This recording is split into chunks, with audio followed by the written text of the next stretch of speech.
Kata-kata itu tidak boleh dikatakan kepada selain Allah. Tidak boleh diucapkan kepada selain Allah. Ar-Rabbu khusus untuk Allah Subhanahu wa taala.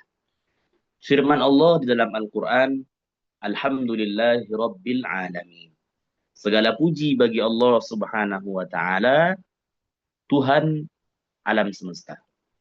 Ada beberapa hikmah, beberapa dalil yang bisa kita ambil, beberapa dalil yang bisa kita ambil dari ayat ini. Rabbil Alamin menunjukkan pula bahwa Allah bukan alam dan alam juga bukan Allah. Karena di situ ada penyebutan Alhamdulillahi, segala puji bagi Allah, Rabbil Alamin. Ditegaskan dengan kata-kata Rabbil Alamin, Tuhan alam semesta. Maka sungguh sangat keliru ada keyakinan yang mengatakan bahwa Allah menyatu dengan alam. Sungguh sangat keliru ada keyakinan yang mengatakan bahwa alam itu adalah Allah dan Allah itu adalah alam. Maka oleh karena itu hindari perkataan yang mengatakan bahwa Allah ada di dalam hati kita. Hindari perkataan ini. Bahwa Allah ada di dalam dadaku. Hindari perkataan ini. Kenapa? Karena perkataan tersebut bisa memberikan prasangka yang sangat jelek kepada Allah. Di antaranya adalah bisa mengakibatkan bahwa Allah ada di dalam tubuh manusia. Meskipun yang diinginkan dari si pengucap kata tersebut tidak menginginkan makna demikian. Tapi para ulama mengatakan jika ada kalimat yang mengandung unsur yang tidak baik kepada Allah, ada prasangka yang tidak baik bisa muncul dari kalimat tersebut, maka kalimat itu kita jauhi. Nah, beberapa pertemuan yang lalu kita katakan hindari juga perkataan terserah yang di atas. Termasuk ini juga, hindari juga perkataan Allah ada di dalam hatiku.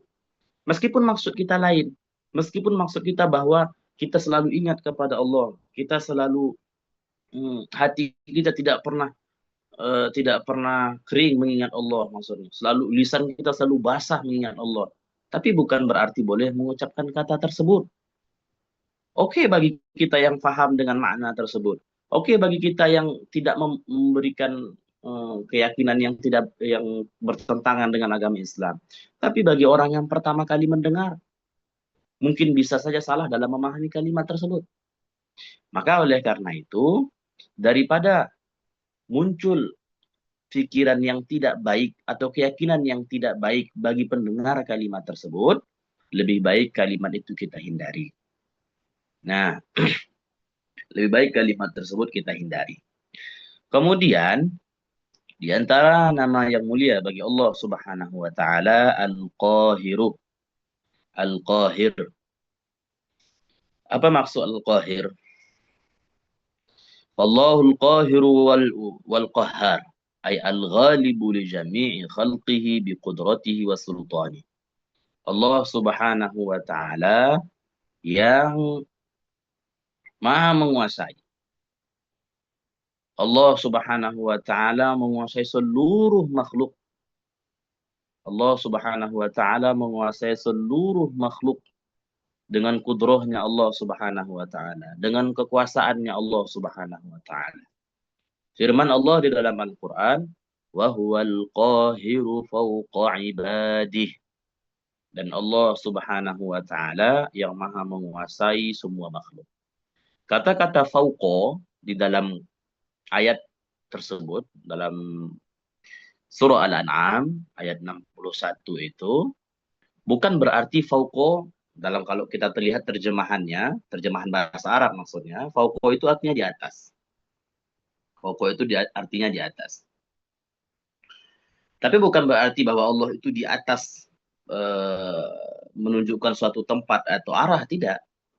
Tapi makna fauqa itu adalah bahwa Allah Subhanahu wa taala menguasai di semua makhluk. Sama dengan ucapan bahasa Indonesia kita itu misalnya eh, jabatan fulan di atas fulan. Bukan berarti jabatan gubernur di atas bupati. Bukan berarti bupati itu duduk di atas kepala, bukan berarti gubernur itu duduk di atas kepala bupati, tidak. Tapi di atas itu maksudnya adalah derajat, bukan berarti tempat ataupun arah.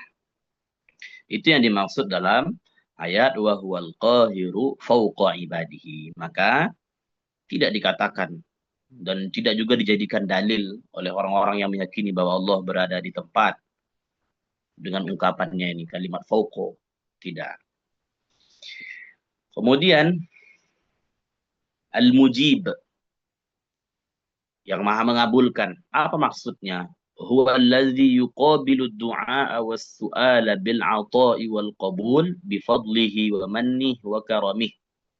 Dialah zat yang menerima doa, yang mendengarkan permintaan hambanya, maha mendengar permintaan hambanya. Kemudian dibalas dengan pemberian, dikabulkan doa tersebut. Dan itu semua bifadlihi, karena kemuliaan Allah Subhanahu wa taala, karunia dari Allah Subhanahu wa taala. Ketika kita melaksanakan sebuah kewajiban, ketika kita melaksanakan sebuah ketaatan, tidak wajib bagi Allah untuk memberikan pahala kepada kita.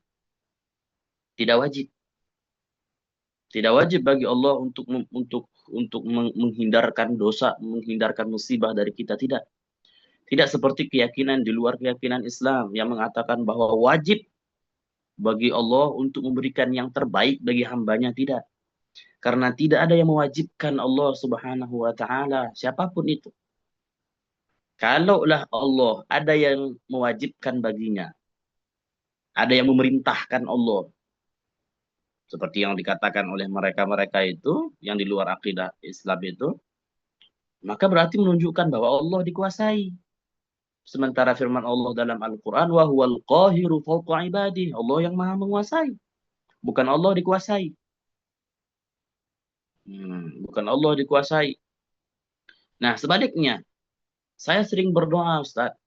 Saya sering meminta kepada Allah, bahkan di sepertiga malam saya misalnya. Tapi doa itu belum diijabah sampai sekarang. Apakah firman Allah dalam Al-Quran bahwa Allah maha mujib, maha mengabulkan permintaan itu keliru? Tidak. Tidak sama sekali, tidak. Tidak. Ketika kita berdoa kepada Allah Subhanahu wa taala, kemudian belum dikabulkan misalnya, bukan berarti Allah mengingkari, bukan berarti Allah Subhanahu wa taala mengingkari firman-Nya di dalam Al-Qur'an, tidak sama sekali. Tapi menunjukkan doa itu ada kalanya dikabulkan di waktu itu atau dikabulkan di waktu yang tertentu, atau ada kalanya doa itu disimpan dalam bentuk pahala. Jadi jangan pernah misalnya kita itu putus asa ketika kita sering berdoa tapi belum dikabulkan oleh Allah, tidak. Firman Allah dalam Al-Qur'an, ud'uni astajib lakum. Berdoalah kepadaku maka akan aku ijabahkan. Bukan maksudnya semua yang kita minta kepada Allah lalu dikabulkan oleh Allah seketika itu, tidak. Kata para ulama dalam menafsirkan ayat ini, usibkum. Saya berikan pahala kepada kalian, kata Allah Subhanahu wa taala. Itu yang dimaksud dalam ayat tersebut. Ditafsirkan oleh sebagian para ulama. Oleh karena itu, tidak boleh kita katakan bahwa Allah mengingkari firman-Nya ketika kita meminta tapi belum juga dikabulkan oleh Allah Subhanahu wa taala. Na'udzubillah wal a'yadu billah. Firman Allah dalam Al-Qur'an, "Tsumma tubu ilaihi inna rabbi qaribun mujib." Tsumma tubu ilaihi, kemudian taubatlah kalian kepada Allah Subhanahu wa taala. Inna rabbi qaribun mujib. Sesungguhnya Allah Subhanahu wa taala qarib dan mujib, yang maha mengabulkan permintaan. Makna qarib nanti akan kita jelaskan di nama-nama Allah yang berikutnya yang dalam kitab ini. Al-Kafi. Apa makna Al-Kafi? Huwa alladhi yakfil muhimma wa yadfa'ul mulimma. Dialah Allah Subhanahu wa taala yang menjaga hal-hal yang penting bagi kita. Kemudian mengangkat hal-hal yang mudarat, yang memudaratkan hambanya. Wa huwa alladhi yuktafa bima'unatihi an ghairi. Dialah Allah Subhanahu wa taala zat yang dengan pertolongan Allah sudah cukup. Artinya, kalau Allah Subhanahu wa taala telah memberikan pertolongan kepada kita, maka tidak ada yang bisa mencegah pertolongan itu datang. Juga pertolongan yang lain itu sebetulnya tidak perlu. Karena Allah Subhanahu wa taala telah menolong. Cukup dengan pertolongan Allah Subhanahu wa taala, maka semua mudaratan itu bisa hilang. Semua hal-hal yang baik bagi kita bisa bertahan. Cukup dengan pertolongan Allah. Jadi, kata-kata nama Allah Al-Kafi ini menyadarkan kita bahwa siapapun yang ingin berbuat mudarat kepada kita, jika Allah Subhanahu wa taala memberikan pertolongannya kepada kita, maka tidak ada yang bisa memberikan mudarat itu. Jika ada orang yang ingin mencelakai kita, tapi Allah memberikan pertolongannya kepada kita, maka tidak akan bisa mengenai kita. Inilah salah satu di antara yang disampaikan oleh Allah Subhanahu wa taala di dalam Al-Qur'an, wa 'alallahi falyatawakkalul mutawakkilun. Kepada Allah lah orang-orang yang bertawakal, orang-orang yang bertawakal berserah diri. Firman Allah di dalam Al-Quran, Alaihissallahu bikafin abdah. Kata-kata alaisa di sini bukan berarti bertanya, tidak. Ini menunjukkan bahwa hanya Allah Subhanahu wa taala, cukup dengan Allah Subhanahu wa taala bagi para hambanya. Al-Kafi. Dan ini bisa diamalkan. Di setiap hari misalnya kita baca Al-Kafi, Al-Kafi, Al-Kafi, Al-Kafi. Kemudian di antara nama yang mulia bagi Allah Subhanahu wa taala Ad-Daim. Apa makna Ad-Daim?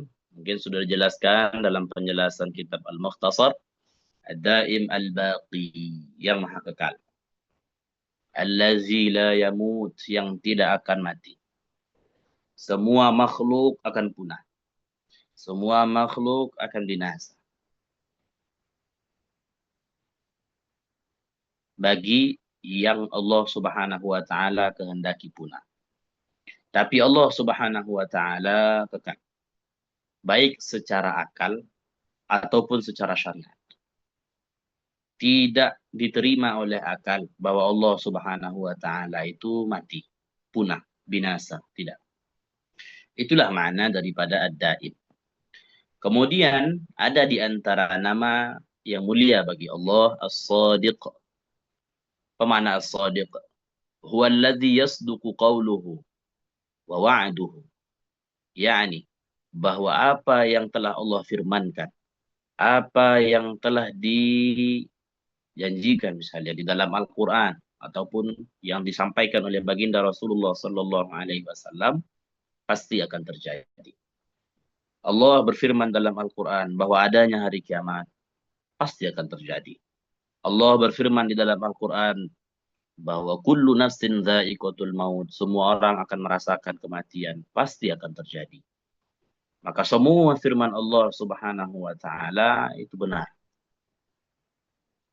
Dan subhanallah, di zaman sekarang ini banyak orang-orang yang mengaku memiliki kecerdasan. Mengaku daripada kaum-kaum intelektual. Banyak yang menguji ini Al-Quran sudah tidak relevan dengan zaman sekarang. Ini Al-Quran sudah tidak benar. Al-Quran bukanlah ungkapan manusia. Al-Quran bukanlah perkataan makhluk. Al-Quran adalah kalamullah. Dan kalam Allah akan tetap sesuai dengan zaman-zaman. Yang menjadi pertanyaan sekarang ini, ketika kita bisa misalnya menjelaskan tentang hukum-hukum Islam. Contoh, bahwa di antara yang berkaitan dengan kemaksiatan itu misalnya dilarang berfatwa tanpa ilmu. Disanggah oleh orang-orang zaman sekarang ini. Kenapa Islam melarang kita berpikir kritis? Tidak, Islam tidak melarang kita berpikir kritis. Tapi Islam membatasi supaya kita berhati-hati dalam berucap, supaya kita berhati-hati dalam bertindak. Sehingga banyak yang mengatakan silahkan tafsirkan Al-Quran sebagaimana yang kita mau. Na'udzubillah wal'iyadzubillah. Bagaimana orang yang tidak memiliki kemampuan dalam menafsirkan Al-Quran lalu menafsirkan dengan semaunya? Bagaimana orang yang tidak memiliki kemampuan dalam menafsirkan hadis lalu menafsirkan hadis semaunya? Bagaimana orang yang tidak memiliki kemampuan dalam mengambil hukum dari Al-Quran ataupun hadis lalu mengambil hukum dari Al-Quran dan hadis semaunya? Jika pendapat itu sesuai dengannya, maka pendapat itu diambil. Jika tidak sesuai, maka dia katakan Al-Quran itu sudah tidak relevan dengan zaman. Na'udzubillah wa na'udzubillah. Jangan sempat kita menjadi kelompok-kelompok liberal.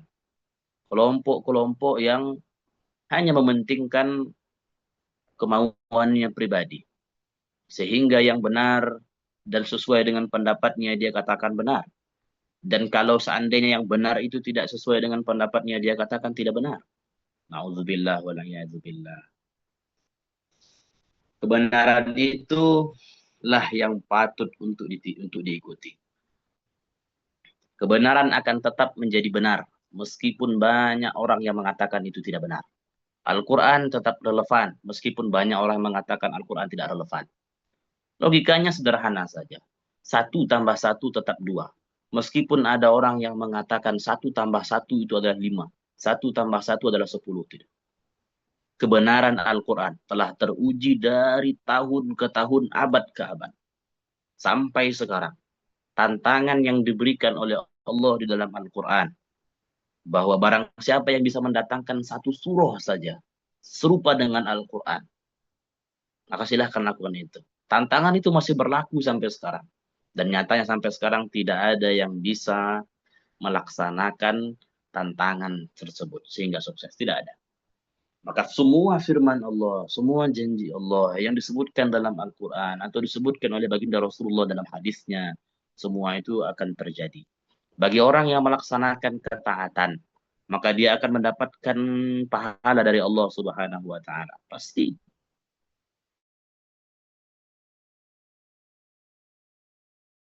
Jika dilaksanakan dengan ikhlas, tidak berharap selain kepada Allah Subhanahu wa taala. Firman Allah di dalam Al-Quran, وَمَنْ أَصْدَقُ مِنَ اللَّهِ قِيلًا. Tidak ada yang lebih jujur daripada Allah Subhanahu wa taala. Maksudnya apa?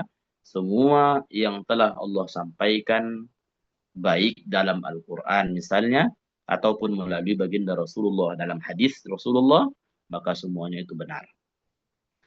Al-Muhit huwa alladhi ahata qudratuhu bi jami'i khalqih. Yang maha meliputi. Apa maksudnya? Allah Subhanahu wa taala maha meliputi makhluknya. Maksudnya Allah maha tahu. Maksudnya Allah Subhanahu wa taala maha tahu. Tidak ada satupun yang lepas dari pengetahuan Allah Subhanahu wa taala. Firman Allah di dalam Al-Quran, ala innahu bikulli syai'in muhit. Tahuilah bahwa hanya Allah Subhanahu wa taala, bahwa Allah Subhanahu wa taala maha meliputi ilmunya kepada semua makhluk. Maka tidak ada yang mengetahui segala sesuatu kecuali Allah Subhanahu wa taala. Adapun yang disampaikan ketika perayaan Maulid Nabi misalnya, atau bercerita tentang Nabi Muhammad sallallahu alaihi wasallam misalnya. Mereka mengatakan bahwa Nabi Muhammad mengetahui apa yang diketahui oleh Allah. Ini tidak benar. Ini tidak benar. Bagaimana bisa dikatakan bahwa Nabi Muhammad mengetahui segala yang diketahui oleh Allah? Ini berarti menyerupakan Nabi Muhammad dengan Allah. Nabi Muhammad saja ketika ditanya oleh Jibril alaihissalam tentang hari kiamat, dalam hadis yang dikenal dengan hadis Jibril itu, apa kata Rasulullah? Mal mas'ulu anha bi'alama minasail. Yang ditanya sama yang menanyakan sama-sama tidak tahu. Kita mencintai Rasulullah, kita memuliakan Rasulullah, tapi kita tidak boleh berlebihan mencintai sehingga mengucapkan atau meyakini hal-hal yang itu tidak sama sekali dalam agama Islam. Sehingga kita meyakini sesuatu hal yang bertentangan dalam agama Islam, dalam Al-Quran. Termasuk yang mengatakan bahwa Nabi Muhammad mengetahui segala sesuatu yang diketahui oleh Allah. Tidak, itu tidak benar. Kemudian, di antara nama yang mulia bagi Allah Subhanahu wa taala Al-Mubin. Apa maksud Al-Mubin di makna zahir? Apa maksud kata zahir? Mungkin sudah dijelaskan di pertemuan-pertemuan yang lalu bahwa makna zahir di antaranya adalah segala sesuatu menunjukkan bahwa Allah itu ada. Semua makhluk zahir ini kan kalau kita artikan secara harfiahnya itu kan nyata maksudnya. Bagaimana? Apa yang dimaksud dengan nyata itu? Bahwa segala sesuatu yang ada di dunia ini menunjukkan bahwa adanya Allah. Bahwa adanya Allah Subhanahu wa ta'ala. Maka orang yang tak percaya akan adanya Allah, subhanallah, sungguh hilang akal sehatnya. Ketika ada tulisan, pasti orang akan bertanya siapa yang menulis. Ketika ada sebuah bangunan, pasti ada orang akan bertanya siapa yang membangun. Lantas alam yang begitu besarnya, dengan begitu indahnya, dihiasi dengan gunung, laut-laut, ada hutan, ada beberapa musim. Yang begitu luas ini bagaimana bisa dikatakan bahwa tidak ada penciptanya? Bagaimana dia bisa meyakini bahwa Allah tidak ada? Sementara alam ini begitu nyata. Sementara makhluk begitu nyata. Apa yang membuat dia bisa meyakini bahwa Allah tidak ada? Maka jangan sampai terjerumus kepada keyakinan yang dulu pernah diyakini oleh kaum Nabi Musa alaihissalam. Mereka tak beriman kepada Allah sebelum melihat Allah secara nyata. Na'udzubillah wa na'yadzubillah. Tidak bisa dilihat di dunia. Kebanyakan mereka yang tidak percaya kepada Allah pasti akan mengatakan jika Allah ada maka tunjukkan. Na'udzubillah wa na'yadzubillah. Orang yang memiliki akal sehat pasti tidak akan mengatakan hal demikian. Kenapa demikian? Kenapa begitu? Karena sudah jelas makhluk ada, pasti ada yang menciptakannya. Bumi begitu terbentang luas, pasti ada yang menciptakannya. Dan siapa yang menciptakannya? Dialah zat yang tak serupa dengan makhluknya. Siapa yang menciptakannya? Dialah zat yang tak butuh kepada makhluknya. Siapa yang menciptakannya? Dialah zat yang tidak bermula. Allah subhanahu wa ta'ala. Kemudian, di antara nama yang mulia bagi Allah subhanahu wa ta'ala adalah Al-Qarib. Secara harfiah ini maknanya dekat. Tapi apa maksudnya? Al-Qaribun bi'ilmihi min khalqihi. Yani Allah lebih tahu kepada makhluk ketimbang makhluknya sendiri. Allah lebih tahu tentang makhluk daripada makhluknya sendiri.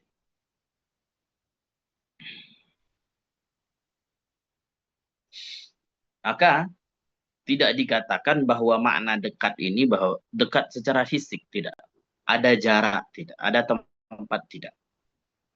Tidak dikatakan demikian. Itulah yang dimaksud dari firman Allah, innahu sami'un qarib. Maha mendengar dan maha qarib maksudnya apa? Allah lebih tahu tentang kita daripada kita.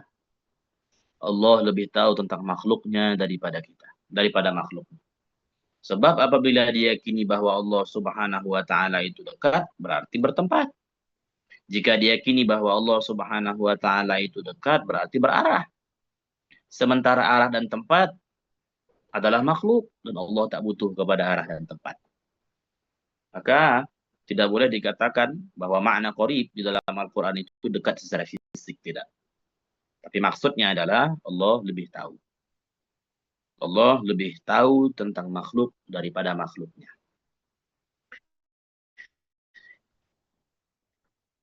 Dan keyakinan seperti ini, makna kata qarib ini sebagaimana yang dikatakan juga oleh Al-Imam Abu Hanifah.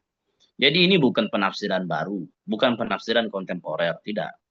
Bukan penafsiran modern, tidak. Tapi ini adalah keyakinan yang sudah diyakini berabad-abad yang lalu, yang diyakini oleh baginda Rasulullah sallallahu alaihi wasallam. Al-Fatir, antara nama Allah Subhanahu wa taala Al-Fatir. Huwa allazi fatara al-khalqa ay ikhtara'ahum wa awjadahum. Apa maksud Al-Fatir? Sama maknanya dengan Al-Khaliq. Yani Allah Subhanahu wa taala yang menciptakan seluruh makhluk. Allah Subhanahu wa taala yang menjadikan semua makhluk.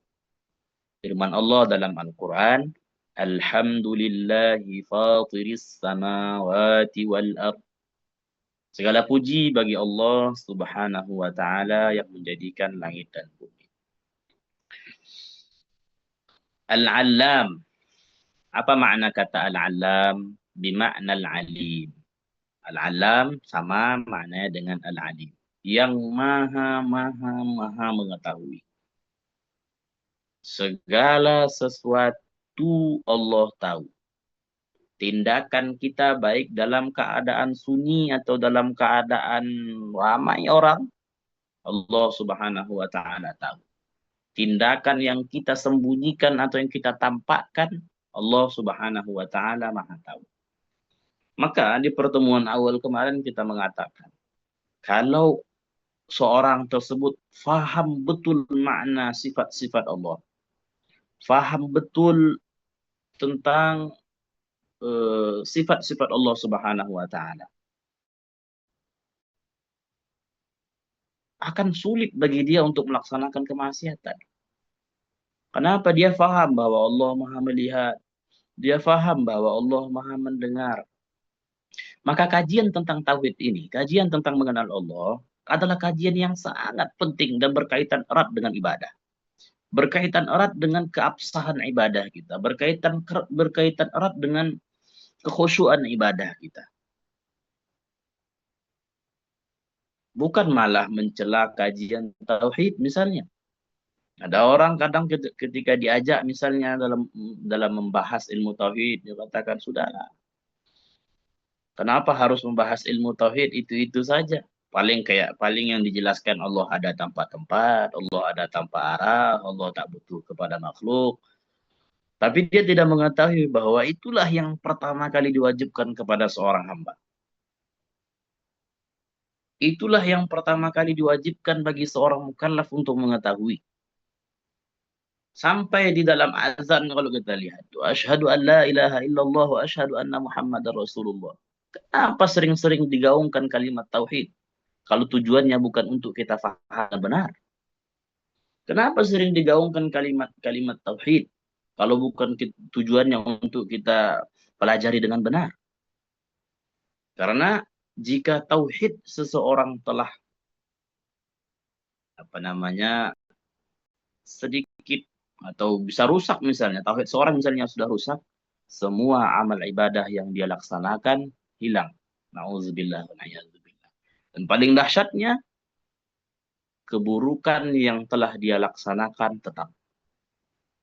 Bayangkan bagi orang yang rusak akidahnya, bagi orang yang hancur keyakinannya terhadap Allah, bagi orang yang tak mengenal Allah Subhanahu wa taala, keliru mengenal Allah Subhanahu wa taala, semua amal yang dia laksanakan hilang sia-sia. Semua sedekah yang telah dia lakukan selama dunia habis seketika. Salatnya yang selama hari ini hilang pahala. Kenapa? Karena tak mengenal Tuhan yang berhak disembah. Tidak mengenal dengan betul siapa Allah Subhanahu wa taala. Dan mengenal Allah bukan dengan cara membayangkan Allah. Mengenal Allah bukan dengan cara memikirkan, merenungkan bagaimana Allah. Auzubillah. Itu adalah pertanyaan yang tak boleh ditanyakan. Bagaimana yang di awal tadi kita katakan, bahwa di antara pertanyaan yang tidak boleh ditanyakan juga, bagaimana Allah? Karena Allah Subhanahu wa taala tidak berbentuk. Allah tidak ada ukuran. Allah tidak ada gambaran. Maka tidak boleh dikatakan bahwa Allah, tidak boleh ditanyakan bagaimana Allah. Firman Allah di dalam Al-Quran, wa anna Allah 'allamul ghuyub. Dan Allah Subhanahu wa Ta'ala maha mengetahui yang gaib. Hanya Allah yang maha mengetahui yang gaib. Nabi Muhammad tidak mengetahui hal gaib kecuali yang disampaikan oleh Allah. Tidak ada yang mengetahui hal yang gaib kecuali makhluk tersebut diberitahukan oleh Allah Subhanahu wa taala. Para nabi, para malaikat misalnya. Nah, hanya Allah yang maha mengetahui. Maha mengetahuinya Allah mencakup semua. Semua. Baik yang terjadi sekarang ataupun nanti yang terjadi di hari akhirat. Allah maha mengetahui. Sedalam apapun kita menyimpan niat di dalam hati kita, Allah tahu. Sedalam apapun kita menyimpan keburukan kita supaya tidak diketahui oleh orang lain, Allah Subhanahu wa taala tahu. Maka pembahasan tentang akidah ini, pembahasan tentang tauhid ini, pembahasan tentang sifat-sifat Allah ini sungguh pembahasan yang sangat mulia.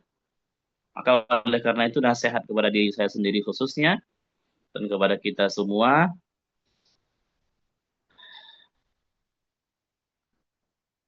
dan kepada kita semua, mari jangan pernah bosan untuk memperdalam mengenal Allah Subhanahu wa taala. Nabi Muhammad saja bangga ketika Nabi Muhammad mengatakan ana a'lamukum billahi wa akhsyakum lahu. Nabi Muhammad bangga. Saya adalah orang yang paling tahu tentang Allah daripada kalian. Nabi Muhammad saja bangga.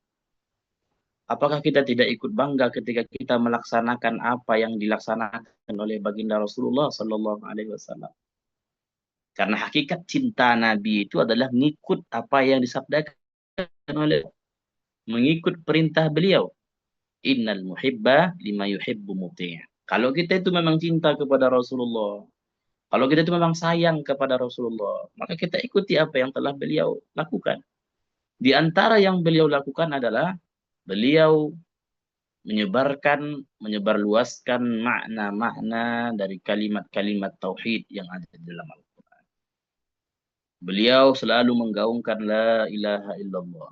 Bahkan ketika beliau ada dalam suatu hadis dijelaskan, ketika beliau melewati suatu, beliau langsung menyerukan kalimat apa? La ilaha illallah fa'budu. Tiada Tuhan yang berhak disembah kecuali Allah, maka sembahlah Allah. Maka ketika kita sudah mengetahui hal-hal ini, ketika kita sudah memahami sedikit banyaknya sifat Allah Subhanahu wa taala yang mulia, mari kita sebarluaskan. Sebab dengan itu kita akan mendapatkan pahala yang luar biasa dari Allah Subhanahu wa taala. Itulah tadi beberapa nama yang telah kita jelaskan, yang telah kita sebutkan, dan sudah sampai pada 111 nama. Dan nama-nama Allah itu sebetul sifat-sifat Allah itu tidak terbatas. Sifat-sifat Allah itu tidak terbatas. Orang ahlu sunnah wal jamaah, baik Asy'ariyah atau Al-Maturidiyah, yang mengatakan bahwa sifat yang wajib bagi Allah untuk kita ketahui 13 atau 20. Bukan berarti mereka bukan berarti mereka membatasi sifat Allah, tidak. Itu yang diwajibkan bagi seorang hamba untuk mengetahui. Kenapa? Karena sifat-sifat tersebut berulang kali penyebutannya di dalam Al-Quran dan hadis. Dan itu pula yang diwajibkan. Bukan berarti kita membatasi sifat Allah, tidak. Bukan berarti kita mengatakan hanya sifat Allah itu hanya 13. Bukan berarti kita mengatakan sifat Allah itu hanya 20, tidak sama sekali.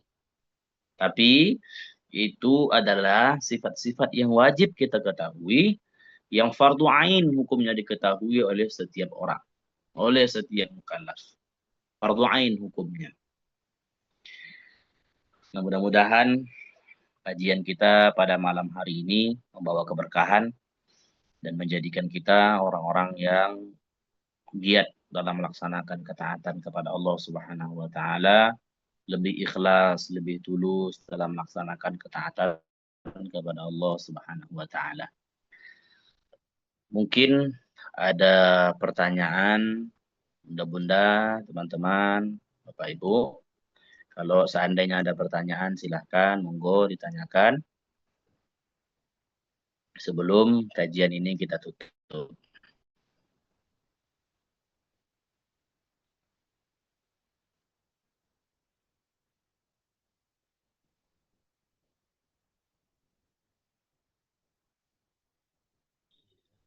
حبيبي يا محمد يا نبي سلام عليك يا رسول سلام عليك يا حبيبي سلام عليك صلوات عليك أنت شمس أنت بدر أنت نور فوق النور أنت جود وأنت سود. Mungkin yang bertanya, jika tidak, kajiannya akan kita tutup. Assalamualaikum warahmatullahi Ustaz. Waalaikumsalam warahmatullahi wabarakatuh. Izin Ustaz, perkenalkan saya Ikrar dari Makassar. Oh, Kemarin sempat juga mengikuti kajiannya Ustaz, tapi kebetulan saya lagi di perjalanan Ustaz, nggak sempat bertanya. Masya Yang tertarik saya tentang kajian yang semalam itu pembahasan mengenai cahaya Ustaz. Jadi ada pengalaman pribadi saya Allah. yang saya ingin minta tanggapan Ustaz nih. Saya pernah sholat nih Ustaz, sholat tahajud. Setelah sholat tahajud, saya zikir. Dalam proses zikir itu Ustaz, saya tertidur lalu melihat cahaya. Hmm. Iya. Cahaya itu keluar Ustaz. Hmm. Keluar lalu saya melihat diri saya salat Ustaz di Baitullah, lalu ikut berhaji, lalu cahaya itu kembali lagi Ustaz. Hmm. Sebenarnya ini sudah lama mau saya tanyakan Ustaz, cuman saya masih ragu atau bingung mau bertanya ke siapa. Nah, pada Iya, kesempatan ini saya coba tanyakan kepada Ustaz, tanggapan Ustaz mengenai kejadian tersebut gimana Ustaz? iya, Terima kasih Ustaz. iya, insya Allah. Alhamdulillah, mudah-mudahan dalam salat sujudnya, istiqomah dalam melaksanakan ketaatannya kepada Allah. Biasa, tapi sebagaimana yang kemarin setelah kita ceritakan bahwa Syekh Abdul Qadir Al-Jilani pernah mengalami hal itu dalam keadaan tidak mimpi, dalam keadaan nyata malah. Nah, jadi jika seandainya ada hal-hal tersebut yang muncul kepada kita, baik dalam keadaan mimpi ataupun nyata, hendaklah kita mengikuti apa yang telah dilakukan oleh Syekh Abdul Qadir Al-Jilani. Waktu itu beliau langsung mengatakan, langsung menolak bahwa itu bukan Allah, karena Allah Subhanahu wa taala bukan cahaya. Jadi jika seandainya ada muncul misalnya pikiran seperti itu, langsung yakinlah dan percayalah itu bukan Allah. Karena apalagi di dalam mimpi, syaitan bisa saja mengelabui kita dengan hal itu. Sehingga kita terlena nantinya. Oh, Masya Allah, saya sudah melaksanakan sholat tahajud. Dan saya mendapatkan berita yang gembira di dalam mimpi. Apakah saya ini adalah orang-orang yang betul-betul soleh dalam melaksanakan amal ibadah misalnya. Baik Sehingga Ustaz. nanti sehingga nanti muncul rasa apa namanya berbangga dengan diri sendiri dan menganggap orang lain saya sudah pernah mimpi ini gitu. Menganggap bangga dengan diri sendiri sehingga nanti takutnya jatuh dalam kemaksiatan ujub. Nah, Langsung. nauzubillah wal Maka ketika kita mengalami hal itu, hal yang pertama adalah yakin dan percayalah itu bukan Allah karena Allah bukan cahaya. Karena cahaya adalah makhluk. Baik. Kemudian yang kedua, langsung hilangkan karena takutnya nanti kita akan berprasangka bahwa waduh, ini saya sudah sampai pada derajat yang paling tertinggi nih begitu. Karena jarang-jarang orang tahajud bisa mimpi seperti ini misalnya begitu. Nauzubillah waliyadzubillah. Itu tipu daya daripada syaitan. Nah, mungkin Baik. begitu. Iya Ustaz. Ya, di Makassar di mananya ini mungkin bisa bertemu. Saya di Maros Ustaz. Oh, di Maros, Ya. insya Allah Insyaallah ada Ustaz. kajian Insyaallah. nanti di Maros. Kalau ada kesempatan kita boleh bertemu. Insyaallah Ustaz. Ngopi-ngopi bareng Tempatnya. misalnya Pak. Siap. Insyaallah Ustaz. Insya Dinantikan. Allah. Terima kasih Mungkin Ustaz. iya sama-sama. Mungkin ada yang mau bertanya lagi.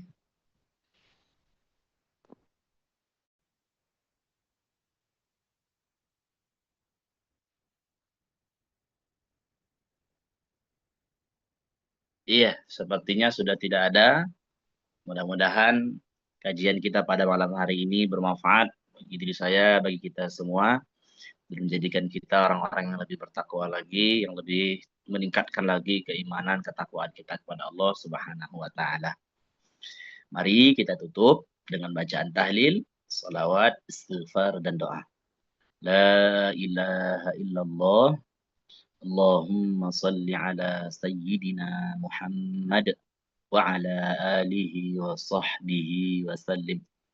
رب اغفر لي ولوالدي وللمؤمنين والمؤمنات سبحانك اللهم وبحمدك أشهد أن لا إله إلا أنت نستغفرك ونتوب إليك والحمد لله رب العالمين.